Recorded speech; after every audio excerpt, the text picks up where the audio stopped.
avec Ahmed, Jonathan, qui a une formation, disons, technique, et qui, en fait, va aborder des questions sociologiques, ethnologiques, religieuses,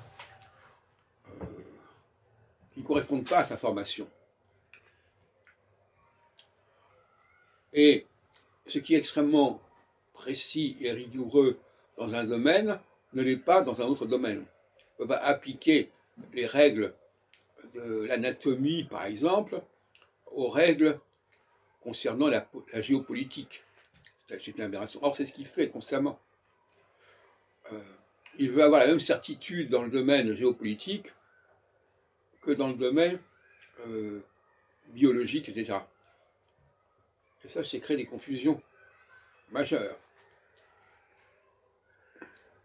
Et alors, il emploie le mot réalité et vérité, de manière absolument baroque. Il dit telle et telle chose ne vont pas ensemble, c'est une vérité, c'est une réalité. Alors, donc, et ça, c'est un langage emprunté aux disciplines scientifiques, si on peut dire, et qu'il veut appliquer à des domaines qui relèvent des sciences sociales, des sciences molles. D'où la confusion dans son esprit, dans sa rhétorique.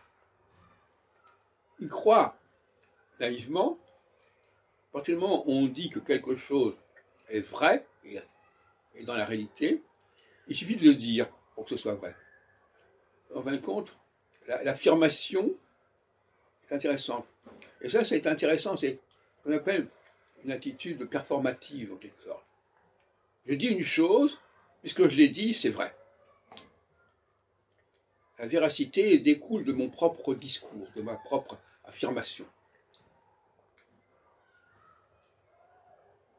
Et donc, ce garçon, qui est un habitué de nos réunions, il emploie le mot réalité à tout bout de champ pour valider son propos. Mon propos est valide puisqu'il est confirmé par la réalité. Et il ne dit pas comment, ni pourquoi cette réalité vient confirmer son propos, mais le simple fait de l'affirmer semble pour lui suffisant. Et ça, c'est intéressant sur le plan de la rhétorique. Est-ce que dans certaines cultures, le fait d'affirmer suffit à créer du vrai ?